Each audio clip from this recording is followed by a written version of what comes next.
Okay, so I want to welcome all of you back to Prarthana Niketan. और एक बार फिर से प्रार्थना निकेतन की इस संध्या की इबादत में मैं आप सबका स्वागत करता हूं। मैं विश्वास करता हूं कि हम आज की शाम वचन सुनने के लिए, वचन स्वीकार करने के लिए और वचन को अपनी जिंदगियों में लागू करने के लिए तैयार हैं। याकूब कहता है, वचन के केवल सुनने वाले ही नहीं वरन वचन के अनुसार चलने वाले बनो।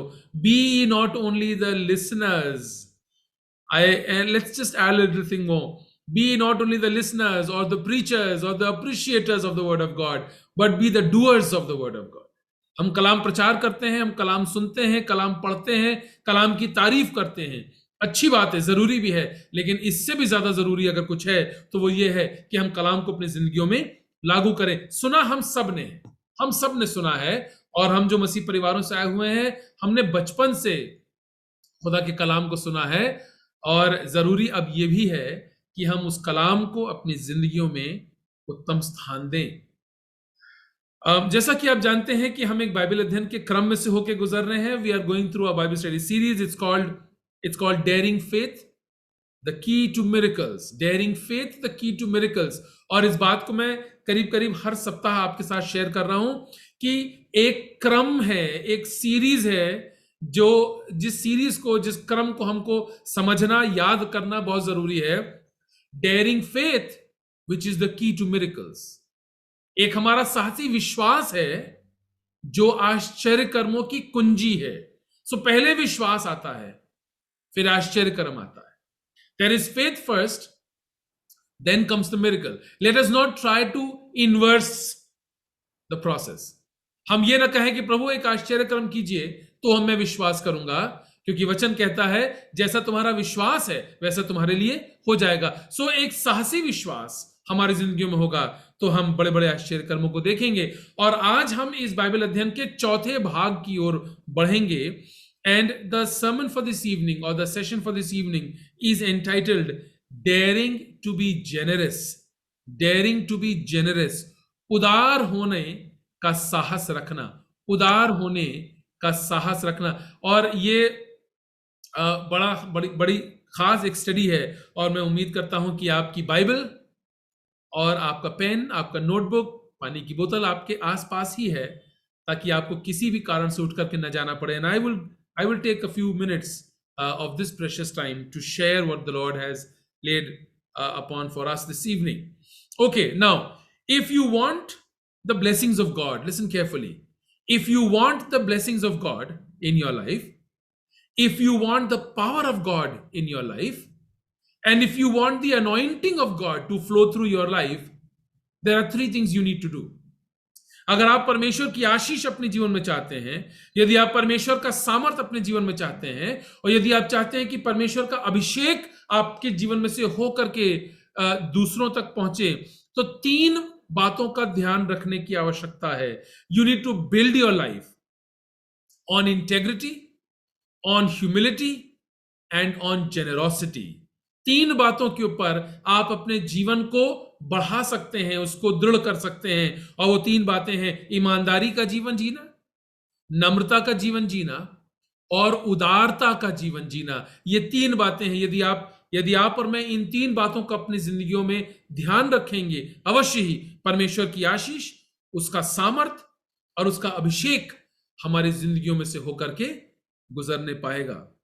ना इन तीनों बातों पर विचार करने का या मनन करने का समय हमारे पास नहीं है।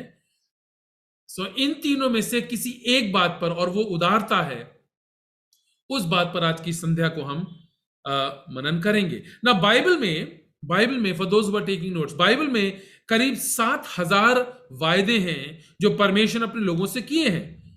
और परमेश्वर ने केवल वायदे ही नहीं किए, वो उनको पूरा भी करता है। ये परमेश्वर की उदारता है। आप कहेंगे इसमें कौन सी बड़ी बात है? परमेश्वर ने वायदा किया है, वो उसको पूरा करता है, तो इसमें कौन सी बड़ी बात है? बड़ी बात यह है कि हम इस लायक नहीं हैं कि वो वायदे हमारे जीवन में पूरे हों, फिर भी परमेश्वर उन वायदों को पूरा करता है। We don't deserve to receive those promises, we don't deserve to receive those blessings, yet God is generous and he fulfills his promises, each of them in our lives. There are promises for our success, हमारी सफलता के लिए वायदे हैं। There are promises for our satisfaction, हमारी संतुष्टि के लिए वायदे हैं। There are promises for our fulfilment, संपूर्णता के वायदे हैं। And there are promises of God's blessings, परमेश्वर की आशीषों के वायदे हैं जो वो हमारे लिए करता है और उनको पूरा भी करता है। नाउ जब मैं उदारता का शब्द का इस्तेमाल कर रहा हूं, और मैं चाहता हूं कि संदेश के बिल्कुल आरंभ में ही मैं इस शब्द को थोड़ा और इसकी व्याख्या कर दूं, क्योंकि जब हम जेनरोसिटी वर्ड सुनते हैं, उदारता शब्द सुनते हैं, तो हम इस शब्द को तुरंत पैसे से हम कनेक्ट कर देते हैं। We have a tendency of connecting the word generosity to money. मैं शुरुआत में इस बात को कहना चाहता हूं कि जब मैं उदारता शब्द बोल रहा हूं, तो मैं सिर्फ पैसे की बात नहीं कर रहा हूं, मैं सिर्फ पैसे की बात नहीं कर रहा हूं, मैं आपके समय की बात कर रहा हूं। Talking about time, being generous with your time. मैं आपके एनर्जी की, ऊर्जा की बात कर रहा हूं। मैं आपके आप being generous with your appreciation, with praises, तारीफ करने में आप उदार होइए। आपको मालूम है तारीफ करना बड़ा कठिन होता है, टिप्पणी करना बड़ा आसान होता है। It's very difficult to appreciate, it's very easy to criticise, very easy to criticise. अगर ये छोटी सी बात हम अपने परिवारों में सीख लेना, तो बहुत सारे परिवारों की कलह खत्म हो जाए, लड़ाई झगड़े खत्म हो जाए, अगर लोग अप्रिशिएट करना, प्रेज करना सीख लें। किसी ने कुछ अच्छा काम किया, थैंक यू मुंह से नहीं निकलता, लेकिन नहीं किया तो बुराई जरूर निकलती है। ये हमारी टेंडेंसी है। So I want to talk to you about being generous with your appreciation, with your praises, okay? Being generous with your use of talents, जो योग्यताएं परमेश्वर ने आपको दी हैं, उनके इस्तेमाल में उदार होने की आवश्यकता है। Being generous in every area of your life, आपके जीवन के हर क्षेत्र में आप उदार हो सकते हैं। And being generous is being an unselfish person. उदार होने का मतलब स्वार्थहीन होना है, स्वार्थहीन होना है। इसका मतलब जो लोग जो उदार नहीं है, वो क्या है? स्वार्थी है। क्योंकि जो उदार है वो स्वार्थहीन है। Generosity is being unselfish, so being ungenerous is being selfish, स्वार्थी होना। ना 2-3 प्रश्न है। What is generosity? उदारता क्या है? Why is God so interested in generosity? परमेश्वर उदारता में या उदार होने में इतनी रुचि क्यों लेता है? And why is God so interested in us learning to be generous? परमेश्वर क्यों चाहते हैं कि हम उदार होना सीखें? क्यों परमेश्वर ये चाहते हैं? अरे परमेश्वर उदार है, बहुत अच्छी बात है, लेकिन वो चाहता है कि हम भी उदार बने। क्यों? ऐसा क्यों है? और इन्हीं 2-3 प्रश्नों को आज की संध्या हम लोग इस पूरे अध्ययन के दौरान हम उसको डील करेंगे। Now, how to define what is generosity? उदारता क्या है? And the simplest definition of generosity is that generosity is love in action. अगर आज के संदेश में आप कुछ भी आपको याद ना रहे, तो बस ये एक फ्रेज याद रखिएगा, generosity is love in action. उदारता क्या है? उदारता का मतलब वो प्रेम, वो सद्भाव, वो चिंता, वो दूसरों के प्रति सौहार्द जो शब्दों से बढ़कर हमारे कार्यों में दिखने लगे, उसको उदारता कहा जाता है। कुछ लोग शब्दों में के बड़े उदार होते हैं ना। People are very very generous in their words, शब्दों के बहुत उदार होते हैं, लेकिन असली उदारता शब्दों से बढ़ करके हमारे कार्यों तक दिखनी चाहिए। Generosity should not be restricted only to our words, but should be seen in our actions. And that is why I'm saying generosity is love in action. उदारता क्या है? हमारा प्रेम जो हमारे कार्यों में दिखता हो, हमारी चिंता, हमारी एक अच्छी सोच, हमारी एक सद्भावना जो हमारे शब्दों से बढ़ करके हमारे कार्यों में दिखती हो, उसको हम उदारता कह सकते हैं। Listen, my dear people, you can give without loving, but you cannot love without giving. Let me say that once again. You can give without loving, but you cannot love without giving. You can give without loving. बहुत सारे लोग बहुत से अलग अलग कारणों से देते हैं, देते हैं। हाँ, प्रेम एकमात्र कारण नहीं होता देने का, बहुत से कारण होते हैं। कुछ लोग दिखावा करने के लिए भी देते हैं, दिखावा करने के लिए। आप सुसमाचारों में पढ़िए, आपको वो घटनाएं मिल जाएंगी। जब फरीसी वहां आया, उसने एक थैली ऊपर से नीचे गिरा दी दान पेटी में, ताकि बड़ी सी आवाज हो, लोग सुन ले, जान ले कि बड़ा उदार व्यक्ति आया है, बड़ा उदार व्यक्ति आया है। बहुत सी बार हमारे चर्चेस में लोग कुछ चीजों को गिफ्ट करते हैं चर्च के लिए, और गिफ्ट करने के बाद उस पे पीछे लिख देते हैं गिफ्टेड बाय। पंखों पे लिखवा देते हैं, कुर्सियों पे लिखवा देते हैं, बेंचेस पर लिखवा देते हैं गिफ्टेड बाय। Show off. बहुत सी बार लोग शो ऑफ के लिए देते हैं, बहुत सी बार लोग इसलिए देते हैं क्योंकि दबाव रहता है, नहीं देंगे तो लोग क्या बोलेंगे। बहुत सी बार लोग इसलिए देते हैं क्योंकि उन्होंने भी हमें दिया था, तो अब जरूरी है कि हम भी उनको दें। और यहां इलाहाबाद और प्रयागराज के संदर्भ में एक और कारण है कि लोग क्यों देते हैं। लोग अपने पाप को न्यूट्रलाइज करने के लिए भी पुण्य का काम करते हैं। बड़ा पाप किया है तो बड़ा पुण्य करेंगे, बड़ा भोज करवा देंगे, बड़ा भंडारा लगवा देंगे, लोगों में कंबल बंटवा देंगे, लोगों को पैसा दे देंगे, तो हमारा पाप उससे कट जाएगा, धुल जाएगा। सो देने के कई कारण हो सकते हैं, कोई जरूरी नहीं कि लोग प्रेम के कारण दें, लेकिन बिना दिए आप अपने प्रेम को व्यक्त नहीं कर सकते। अगर मैं अपनी पत्नी से कहूं कि मैं तुमसे प्यार करता हूं और उसको मैं कुछ न दूं, तो मेरा प्रेम केवल शब्दों का खोखला प्रेम होगा। और याद रखिएगा, जब मैं देने की बात कर रहा हूं तो मैं केवल पैसे की बात नहीं कर रहा हूं। पैसा तो बहुत छोटी सी चीज है जो लोग देते हैं, इसके अलावा बहुत बड़ी बड़ी और चीजें हैं। आपका समय, आपकी सोच, आपकी चिंता, आपकी फिक्र, आपका प्रयास जो आप लोगों को देते हैं। सो you can give without loving, but you will definitely not be able to love without giving. यूहन्ना 3:16, God so loved the world that he what? Gave. God so loved that he gave. Loving, giving, the same equation. परमेश्वर ने संसार से ऐसा प्रेम किया, प्रेम कि उसने अपना एकलौता बेटा दे दिया। प्रेम और देना ये एक साथ एक ही वाक्य में इस्तेमाल किए गए। So generosity is simply love in action. And if I am not a generous person, listen, if I am not a generous person, I am not a loving person. अगर मैं उदार नहीं हूं तो मैं प्रेमी नहीं हूं। Now, let's move forward. प्रार्थना शब्द जो है या प्रार्थना करना शब्द जो है, ये बाइबल में 371 बार इस्तेमाल किया गया है। 371 times the word pray has been used. प्रार्थना करना। प्रेम करना जो है, इस शब्द का इस्तेमाल 714 बार किया गया है कि हमें प्यार करना चाहिए, हमें प्रेम करना चाहिए, 714 बार। लेकिन हमें उदार होना चाहिए या हमें देने वाला व्यक्ति होना चाहिए, इसके विषय में 2152 बार इस बात का इस्तेमाल किया गया है। सो 371 times about praying, 714 times about loving, and 2152 times about being generous. So आप खुद कल्पना कर सकते हैं कि उदार होना परमेश्वर के वचन के आधार पर भी कितनी गंभीर और कितनी जरूरी बात है। आज के दिन जो कुछ भी आपके पास है परमेश्वर का दिया हुआ है, इसीलिए हमारे पास कुछ भी ऐसा नहीं है जो हम परमेश्वर को दे सकें। परमेश्वर उदार है और वो चाहता है कि हम भी उदार बने। Everything that you have, everything that I have is from God. We have received it from God. So जब सब कुछ हमें परमेश्वर से मिला है तो हम परमेश्वर को वापस दे सकते हैं। लेकिन फिर भी परमेश्वर चाहता है कि हम उदारता सीखें। परमेश्वर चाहता है कि हम उदार व्यक्ति बने।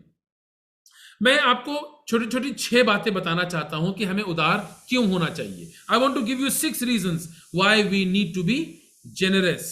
और एक बात बिल्कुल साफ है कि क्योंकि परमेश्वर उदार है, इसलिए हमें भी उदार बनना चाहिए, क्योंकि हम परमेश्वर के स्वरूप और उसकी समानता में सृजे गए हैं। Okay, let's quickly go forward. Number 1, why should we be generous? Number 1, because generosity honours God.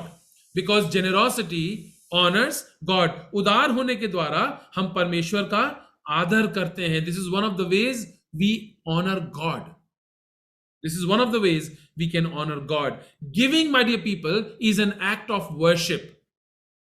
देना जो है वो हमारी आराधना का एक प्रतीक है। हम परमेश्वर की आराधना में जब हम जाते हैं तो आराधना के में एक समय आता है जब हम देते हैं, when we give, and that giving is our act of worship. Now listen carefully.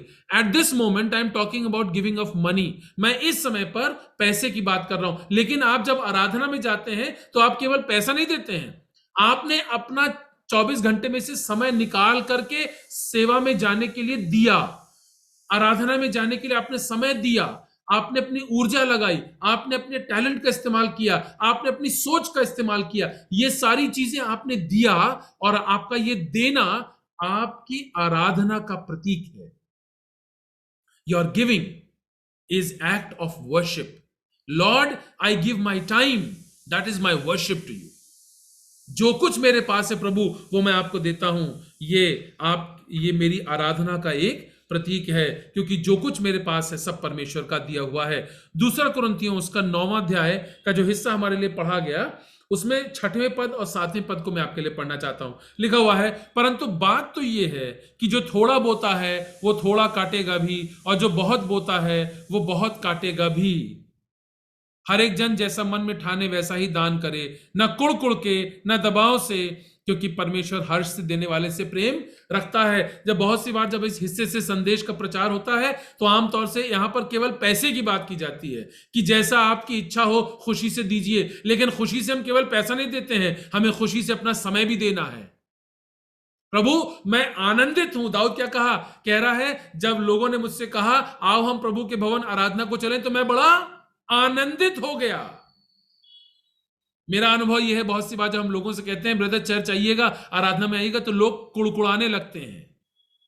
Friday शाम से मेरा फोन रिसीव करना बंद कर देते हैं, जस्टिन भाई फोन कर रहे हैं, जरूर कल की आराधना के लिए ही कर रहे होंगे या संडे मॉर्निंग वर्शिप के लिए कर रहे होंगे। मैसेज मैं करता हूं तो उसका जवाब नहीं देते। ये मेरा अनुभव है 17 साल की सेवकाई का। आप जो मेरे सामने बैठे हुए हैं, पापा बैठे हैं, आंटी भगत बैठी हैं, आपका तो बहुत लंबा अनुभव है। लोग ना बोलना बहुत आसानी से सीख चुके हैं, और खुदा का दास होने के नाते मुझे उस ना को सुनने की अब आदत हो गई है, क्योंकि आराधना के लिए समय देना यह एक व्यक्तिगत चुनाव है, यह पर फोर्स नहीं होता, यह दबाव से नहीं होता। यही बात यहां पर पौलुस जो कुरिन्थियों कलीसिया को लिख रहा है, कोई जो भी दे वो हर्ष से दे। क्या दे? पैसा? परमेश्वर हमारे पैसे का मोहताज है क्या? जी नहीं। जब हम परमेश्वर की सेवा के लिए, उसकी इबादत के लिए हम समय देते हैं, हम अपनी योग्यताओं को देते हैं, हम अपने प्रयासों को देते हैं, हम अपनी सोच लगाते हैं, जब हम मेहनत करते हैं, जब हम पैसा देते हैं, उसके द्वारा हम परमेश्वर की इबादत कर रहे हैं। We are worshiping. Our giving is our act of worship. Proverbs chapter 12 verse 31. Whoever is generous to the needy honors God. जो कोई गरीबों के साथ, जरूरतमंदों के साथ उदार होता है वो परमेश्वर का आदर करता है। प्रभु यीशु मसीह ने क्या कहा अपने कलाम में, तुमने यदि छोटे में से छोटे को एक कटोरा पानी भी पिलाया तो तुमने मेरे लिए कर दिया। You've done it for me if you've done it for the least of these. याद रखिएगा, उदारता का विपरीत स्वार्थी होना है। इसलिए यदि आप उदार हैं तो आप परमेश्वर के समान बनते जा रहे हैं। The more generous you are, the more you are becoming like God, because God is generous. So एक स्पेक्ट्रम है और परमेश्वर अत्यधिक उदार है, और जैसे जैसे हम उदारता दिखाते हैं हम अंश अंश करके परमेश्वर के स्वरूप और उसकी नजदीकी में हम बढ़ते जा रहे हैं। So number 1, our generosity honours God. Number 2, generosity draws me closer to God. Generosity draws me closer to God. उदारता आपको परमेश्वर के समीप ले जाती है। उदारता आपको परमेश्वर के समीप ले जाती है। क्यों? क्योंकि आप अपना समय और अपना संसाधन उस जगह पर देंगे जहां पर आपका मन है। यही बात लिखी है बाइबल में, जहां तेरा धन वहीं तेरा मन। अर्थात तुम अपना धन वहीं लगाओगे जहां तुम्हारा मन है, और जहां तुम्हारा मन है वहीं तुम्हारा धन होगा। ये दोनों बातें vice versa are true. Where your treasure is, there your heart is, and where your heart is, there you will put your treasure. जहां तेरा धन वहीं तेरा मन है। बहुत से लोग कहते हैं, मेरी बात सुनिएगा ध्यान से, और इसको अदरवाइज मत लीजिएगा, लेकिन ये व्यवहारिक बात है इसलिए आपके साथ में शेयर कर रहा हूं। बहुत से लोग कहते हैं कि अरे जस्टिन भाई, मीटिंग अटेंड करने का टाइम नहीं मिला। रियली? नहीं जी, मीटिंग अटेंड करने की इच्छा नहीं थी इसलिए टाइम नहीं मिला, ये पूरा सेंटेंस है। क्योंकि जिस काम को करने की इच्छा होती है उसका समय हम निकाल लेते हैं, और जिस काम को करने की इच्छा नहीं है उसके लिए हमको समय भी नहीं मिलता। जो चीज हम करना चाहते हैं वो कर लेते हैं, और जो नहीं करना चाहते उसके लिए हमको समय नहीं मिलता है। इसीलिए बाइबल में लिखा, जहां तेरा धन वहां तेरा मन है। यदि परमेश्वर की इबादत करना, यदि उसके लोगों के साथ संगति करना, यदि उसके वचन को सीखना, यदि ये बात आपके लिए जरूरी है, यदि आपका मन उसमें लगा है, तो आप उस कार्य के लिए समय निकाल लेंगे। You will be generous with your time for worship, for ministry, for service, for learning from God's word, for praying, if your heart is into that. यदि आपका दिल वहां है, आप समय निकाल लेंगे, और यदि नहीं है तो फिर कोई बात नहीं। यदि मैं परमेश्वर उसके काम के लिए अपना समय संसाधन देता हूं, तो वह इस बात का प्रतीक है कि मैं अपने समय और संसाधन के द्वारा परमेश्वर का आदर कर रहा हूं, और मैं उसके अधिक नजदीक आने का प्रयास कर रहा हूं। I will give more of everything to the person whom I love। जिससे हम प्यार करते हैं ना, उसको हम अधिक से अधिक देना चाहते हैं, क्योंकि देना और प्यार करना दोनों एक दूसरे के साथ कनेक्टेड है, और इसी से संबंध और प्रगाढ़ होते हैं और मजबूत होते हैं। My generosity takes me closer to God. Proverbs chapter 14 verse 23, नीति वचन 14:23।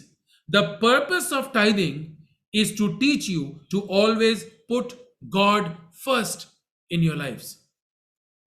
परमेश्वर की सेवा के लिए, उसके कार्यों के लिए जब हम देते हैं, आर्थिक रूप से पैसा देते हैं, तो हम ये कह रहे हैं, परमेश्वर आप हमारे लिए जरूरी हैं, इसीलिए हम आपको दे रहे हैं।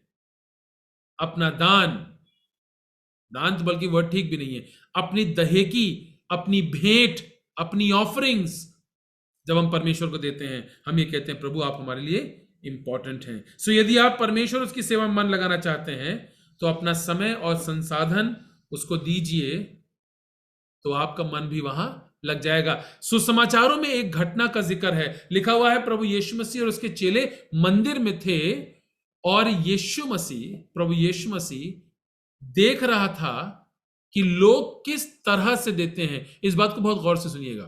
प्रभु यीशु मसीह और उसके चेले मंदिर में बैठे हुए थे, और प्रभु यीशु मसीह दान पात्र के पास बैठ करके ये देख रहा था लोग किस तरह से देते हैं। कितना देते हैं यीशु मसीह ये नहीं देख रहा था, किस तरह से देते हैं प्रभु यीशु मसीह ये बात देख रहा था। Jesus was not observing what people were giving, Jesus was observing how people were giving.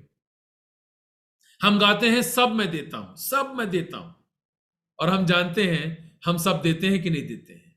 And once again, मैं पैसे की बात नहीं कर रहा हूं, मैं बहुत सारी दूसरी चीजें हैं जिसका जिक्र मैं संदेश में पहले कर चुका हूं, उन सब की बात कर रहा हूं। What about our time, our talents, our energy, our efforts, our money, our resources, ये सारी चीजें हैं, सब मैं देता हूं, और आराधना में नहीं आ पा रहे, इबादत में नहीं आ पा रहे, समय नहीं दे पा रहे हैं, और गाना गा रहे हैं, आई सरेंडर ऑल। कहीं ना कहीं अपने आप को जांचने की, परखने की आवश्यकता है। Number three, generosity. Why should I be generous? Because generosity makes me more like Jesus. मुझे उदार क्यों होना है? क्योंकि उदारता मुझे प्रभु यीशु मसीह के समान बना देती है। जब मैं उदार होता हूं मैं यीशु मसीह की तरह बनता जाता हूं। क्या इससे अधिक उदारता हो सकती है कि कोई व्यक्ति आपके लिए अपने प्राणों का बलिदान कर दे, वो अपने आप को दे दे, अपने प्राण को आपको बचाने के लिए दे दे? इससे ज्यादा अधिक कोई व्यक्ति उदार नहीं हो सकता। इसीलिए जब आप उदार होते हैं, आप अंश अंश करके प्रभु यीशु मसीह के समान बनते जाते हैं। जब भी आप अपना समय, अपना संसाधन, अपना पैसा, अपनी ऊर्जा इत्यादि कुछ भी देते हैं, आप यीशु के समान बनते जाते हैं। आप एक और कदम उसकी समानता की ओर बढ़ाते जाते हैं। Every time you are generous, you take one step closer to becoming more like Jesus, more like Jesus. Proverbs chapter 21 and verse 26. The greedy always wants more, but the godly loves to give. दो प्रकार के लोग हैं. There are some people who are greedy, and the others are godly. So you can either be greedy or be godly. या तो आप स्वार्थी हो सकते हैं, या तो आप परमेश्वर के स्वरूप में तब्दील होने वाले लोग बन सकते हैं। दोनों नहीं हो सकते। You can not both be greedy and godly, because the greedy wants more while the godly wants to give, loves to give. परमेश्वर को, मेरी बात ध्यान से सुनिएगा, परमेश्वर को आपके पैसे की आवश्यकता नहीं है। कहीं ना कहीं इस बात को आप अपने दिमाग में बैठा लीजिए कि परमेश्वर को आपके पैसे की आवश्यकता नहीं है। जो भी आपके पास है वो उसी का दिया हुआ है। वो जब चाहेगा, मेरी बात ध्यान सुनिए, वो जब चाहेगा सब कुछ आपसे ले लेगा और आप और मैं कुछ नहीं कर पाएंगे। उसी ने दिया और वो जब चाहेगा वो आपसे ले लेगा। उसको आपके पैसे की जरूरत नहीं है। So the question is, if God does not need my money, why do we need to offer? Why do we need to give tithe? Why do we need to give our time, etc? यदि परमेश्वर को हमारे पैसे की आवश्यकता नहीं है तो वो तो हमें हदिया देने की और भेंट देने की और दहेज देने की जरूरत क्यों है? वो इसलिए है क्योंकि परमेश्वर हमें उदारता सिखाना चाहता है। God wants to teach you generosity. He doesn't need your money. He wants you to learn to be generous. क्योंकि या तो आप उदार होंगे या स्वार्थी होंगे। और जो उदार व्यक्ति है वो प्रेमी व्यक्ति होता है, और जो उदार नहीं है वो स्वार्थी है, स्वयं केंद्रित है, सेल्फिश, सेल्फ सेंटर्ड। ध्यान रखिएगा, आपके और मेरे पास जो कुछ भी है ना, वो परमेश्वर का दिया हुआ है।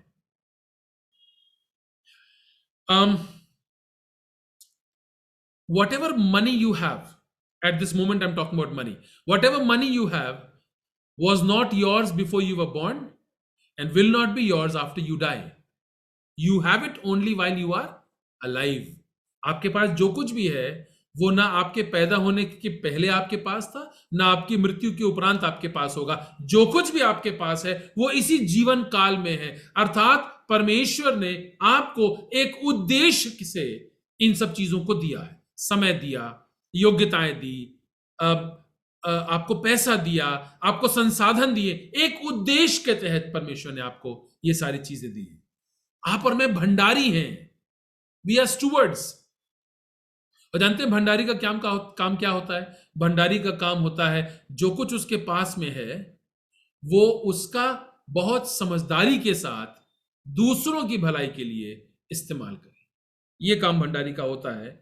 और एक समय आएगा मेरे प्यारे भाइयों, बहनों, बुजुर्गों, बच्चों, जब आप और मैं हर बात के लिए अकाउंटेबल होंगे। हमें लेखा देना होगा, हमें लेखा देना होगा।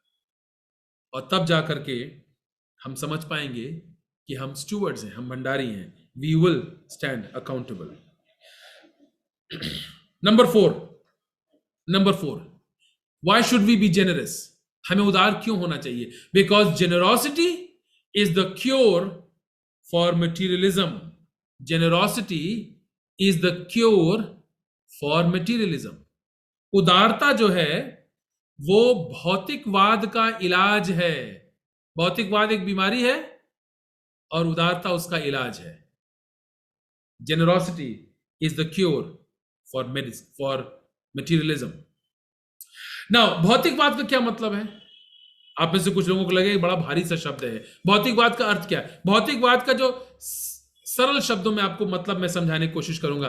भौतिकवाद का अर्थ है मुझे और चाहिए, और चाहिए, और चाहिए, और चाहिए, और चाहिए, जितना मिल सके मिल जाए, मुझे ही सब कुछ मिल जाए, दूसरे को ना मिलने पाए, मेरे अलावा किसी को और कुछ ना मिल पाए, मैं जितना जमा कर सकता हूं उतना जमा कर लूं। इस तरह की सोच, इस तरह की मानसिकता को भौतिकवाद कहते हैं, materialism. I want more and more and more, and I'm not satisfied with what I have. I want more. I want everything.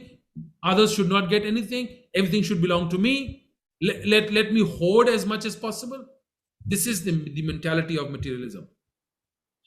इसीलिए इस तरह की मानसिकता को समाप्त करने के लिए या खंडित करने के लिए एकमात्र उपचार उदारता है।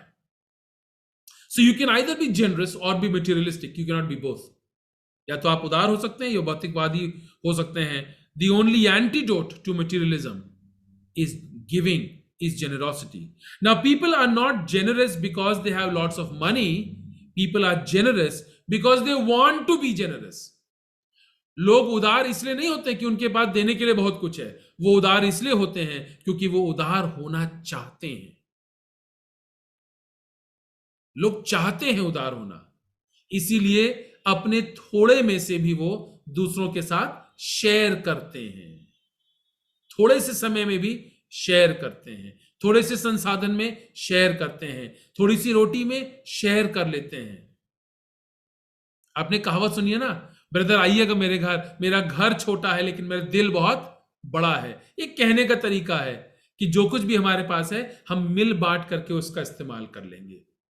सो जो लोग उदार हैं वो इसलिए नहीं कि उनके पास बहुत कुछ है, बल्कि मेरा अनुभव तो उल्टा है, विपरीत है। जिसके पास जितना होता है वो उतना ही कंजूस हो जाता है।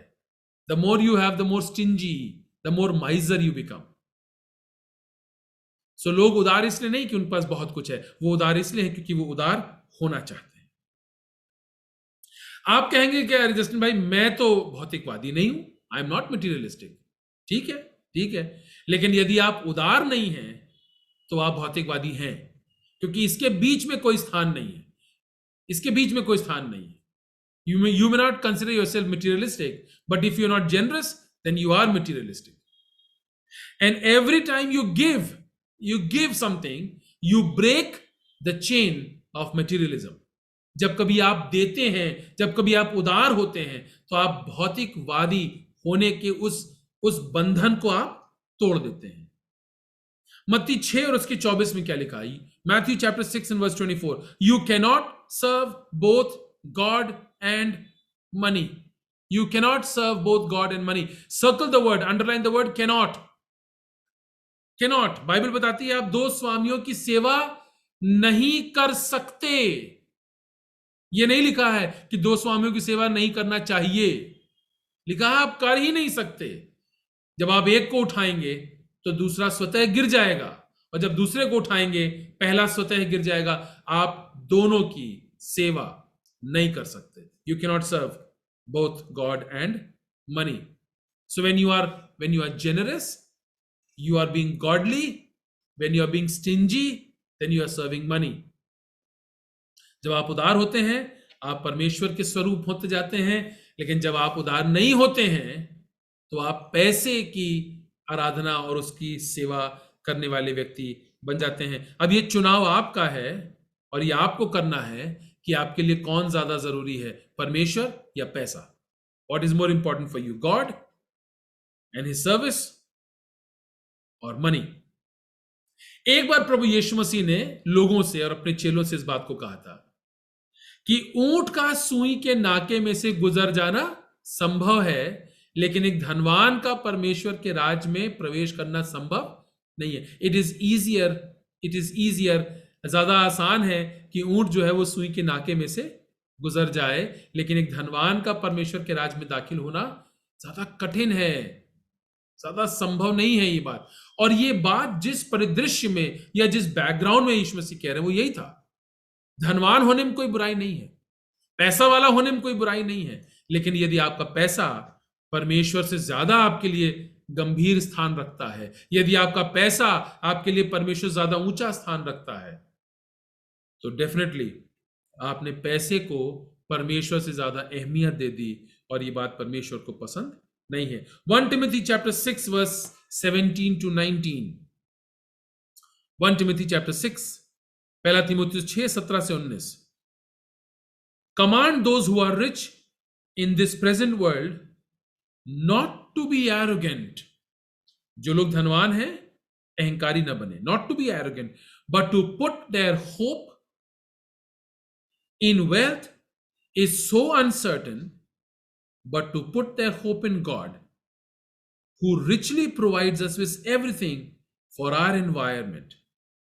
Command them to be generous and willing to share. In this way, they will take hold of life that is true life. जब आप उदार होंगे तो आप सच्चे जीवन को धारण कर पाएंगे। जो लोग धनवान हैं वो अहंकारी ना बने, अपने धन पर अपना भरोसा ना रखें, परंतु परमेश्वर पर भरोसा रखें जो आपको जीवन प्रदान करता है। जब तक आप देना नहीं सीखेंगे, जब तक आप शेयर करना नहीं सीखेंगे, आप नहीं जान पाएंगे कि आप सच में उदार हैं या नहीं है। Number 5, why should I be generous? Because generosity demonstrates my faith. मुझे उदार क्यों होना चाहिए? क्योंकि मेरी उदारता मेरे विश्वास का परिचायक है, प्रमाण है, प्रतीक है। मेरी उदारता मेरे विश्वास का परिचायक है। Every time you are generous, you demonstrate faith. Listen carefully. Every time you are generous, you demonstrate faith, because it shows that you are trusting God and His promises more than yourself to fulfill your needs. जब भी आप उदार होते हैं, आप अपने विश्वास को प्रकट करते हैं और आप ये कह रहे हैं, हे परमेश्वर, मैं तुझ पर और तेरे वायदों पर भरोसा कर रहा हूं, ना कि खुद पर, अपने और अपने परिवार की आवश्यकताओं की पूर्ति के लिए। God, I am trusting you more than myself for the fulfillment of my needs. जब कभी आप उदार होते हैं तो आप ये दर्शाते हैं कि आप अपने आप से ज्यादा परमेश्वर पर भरोसा रख रहे हैं। आप अपने आप से ज्यादा परमेश्वर पर भरोसा रख रहे हैं, और यही बात तो हमको सीखने की आवश्यकता है। Let's not trust our money or our talents or our possessions. अपनी योग्यताओं और अपने पैसे, अपने संसाधन, अपने पद पर भरोसा मत कीजिएगा, पर भरोसा करना है तो परमेश्वर पर कीजिएगा। 2 Corinthians chapter 9 and verse 13, 2 Corinthians 9:13 लिखा है, your giving proves the reality of your faith. Your giving proves the reality of your faith. 2 Corinthians 9:13 में लिखा है, क्योंकि इस सेवा से प्रमाण लेकर परमेश्वर की महिमा प्रकट करते हैं कि तुम मसीह की सुसमाचार को मानकर उसके अधीन रहते हो और उनकी और सबकी सहायता करने में उदारता प्रकट करते हो। यह तुम्हारा विश्वास है जो प्रकट होता है। जब तुम उदारता प्रकट करते हो, तुम अपने विश्वास को प्रकट करते हो। मलाकी 3:10 में क्या लिखा है? मलाकी 3:10 में लिखा है, तुम मुझे परख कर देखो। जब तुम अपने दान और अपने दसवांश मेरे भवन में लाते हो, तो मुझे परख कर देखो कि क्या मैं आसमान के झरोखे खोल करके आशीषों की वर्षा करता हूं या नहीं। Test me in this, God says. When you bring your tithes and your offerings to my house, for my service, for my people, test me in this, that whether I will open the floodgates of heaven and I will pour out my blessings upon your life. Test me in this. परमेश्वर कहते हैं, तुम मुझे परख कर देखो, मुझे परख कर देखो। और दाऊद अपने भजन 34 में क्या कहता है? हमने परख कर जाना है कि परमेश्वर भला परमेश्वर है। We have tasted and seen that the Lord is good. So our generosity demonstrates our faith. हमारी उदारता हमारे विश्वास को प्रकट करती है, अर्थात हे प्रभु, मैं खुद पर नहीं, मैं आप पर भरोसा कर रहा हूं, इसीलिए मैं उदार हूं, क्योंकि मैं जानता हूं कि मैं दे रहा हूं, लेकिन जरूरत का समय आने पर प्रभु आप मेरी आवश्यकताओं की पूर्ति कर देंगे। And the last thing for this evening, why should I be generous? Because generosity brings God's blessings. मुझे उदार क्यों होना चाहिए? क्योंकि उदारता के द्वारा हम परमेश्वर की आशीषों को प्राप्त करते हैं। हम परमेश्वर की आशीषों को प्राप्त करते हैं। I can give you hundreds of verses on this from the Bible. If you want God's blessings in your life, you must learn not to be a miser. Learn not to be a miser, not to be stingy in terms of generosity with money, time, talent, and treasures. The more you give, the more you will get. उदार होना सीखने की आवश्यकता है, क्योंकि जब हम उदार होंगे, हम परमेश्वर पर अपना भरोसा व्यक्त करते हैं और परमेश्वर की आशीष हम पर और हमारे परिवार पे आएगी। जितना हम बिखेरेंगे उतना ही हम बटोरेंगे। The more you sow the more you will reap. याद रखिएगा, जब भी आप प्रभु के लिए और उसकी सेवा के लिए कुछ भी देते हैं, चाहे वो आपका पैसा हो, आपका समय हो, आपकी योग्यताएं हो, आपके टैलेंट्स हो, जो भी आप प्रभु के लिए देंगे, याद रखिएगा वो खर्च करना नहीं है, वो निवेश करना है। It's not an expenditure, it's an investment, and there is a difference between expenditure and investment. Expenditure का मतलब खर्चा हो जाना, इन्वेस्टमेंट निवेश का मतलब आज हम डाल रहे हैं और कल ये बढ़ करके हमको वापस मिलेगा। ये मेरा व्यक्तिगत अनुभव है। जब मैंने परमेश्वर की सेवा के लिए अपना समय दिया, परमेश्वर ने मेरे बचे हुए समय को बहुत आशीषित कर दिया। जो काम, जिस काम को करने में मुझे 3 घंटा लगता, वो काम मैं 1 घंटे में कर लेता हूं या और कम समय में कर लेता हूं, क्योंकि परमेश्वर की सेवा के लिए जब मैं अपना समय देता हूं, परमेश्वर मेरे बचे हुए समय को ब्लेस करता है। और वही काम परमेश्वर आपके लिए करेगा। जब आप प्रभु की सेवा के लिए अपने पैसे को लगाएंगे, परमेश्वर आपके बचे हुए पैसे को आशीषित कर देगा। आप समय लगाएंगे, परमेश्वर आपके बचे हुए समय को ब्लेस करेगा। जब आप अपने योग्यताओं को लगाएंगे, परमेश्वर आपकी योग्यता को ब्लेस करेगा, बढ़ा देगा। वो घटना याद करिए, छोटे से बच्चे ने अपना छोटा सा खाना, थोड़ा सा खाना, 5 रोटी 2 मछली लाके यीशु मसीह को दिया, प्रभु यही मेरे पास है, इसको आप ले लीजिए।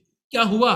प्रभु यीशु मसीह ने लिया, परमेश्वर को धन्यवाद दिया, हजारों ने खाया और खाने के बाद 12 टोकरे बच गया। ये होगा आपके साथ यदि आप उदार होंगे। God will bless you in a way you can not understand and explain. परमेश्वर आपको इस तरह से बरकत करे देगा कि आप ना समझ पाएंगे और ना समझा पाएंगे। इसीलिए मैं कह रहा हूं, परमेश्वर चाहते हैं कि आप और मैं उदार हों, और जब हम उदार होंगे, परमेश्वर की आशीष हम पर आएगी। 2 Corinthians chapter 9 verse 7 and 8, God loves the one who gives gladly, जो हर्ष से देता है, परमेश्वर उससे आनंदित होता है। And God will make it up to you by giving you everything you need and the more, so that there will not be enough for your own needs, but plenty will be left with you so that you can give to others.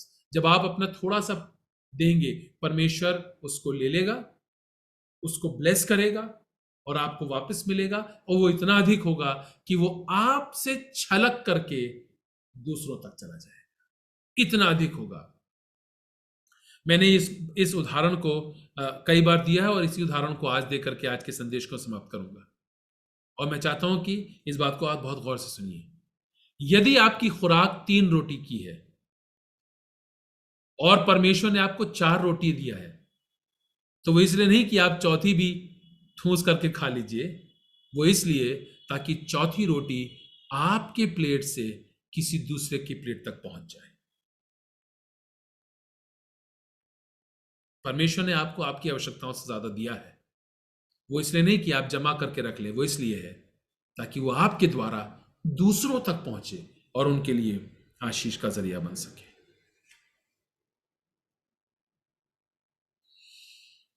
परमेश्वर हमको आशीषित करता है, ये बात मैं आपको सिखा नहीं सकता, मैं आपको समझा नहीं सकता। ये बात आप स्वयं अनुभव करेंगे जब आप परमेश्वर पर भरोसा करके और उदार होना सीखेंगे। आप अपने अनुभव से जान जाएंगे कि परमेश्वर आशीष देने वाला परमेश्वर है। मेरी प्रार्थना, मेरी कामना, मेरी उम्मीद आप सबों के लिए यही है कि परमेश्वर आपको बहुत आशीषित करे और प्रभु आपको और मुझे उदार होना सिखाए, ताकि हम परमेश्वर के ऊपर भरोसा करते हुए, अपनी उदारता के द्वारा हम परमेश्वर पर अपना भरोसा व्यक्त करते हुए अपने जीवन में आगे बढ़ सकें।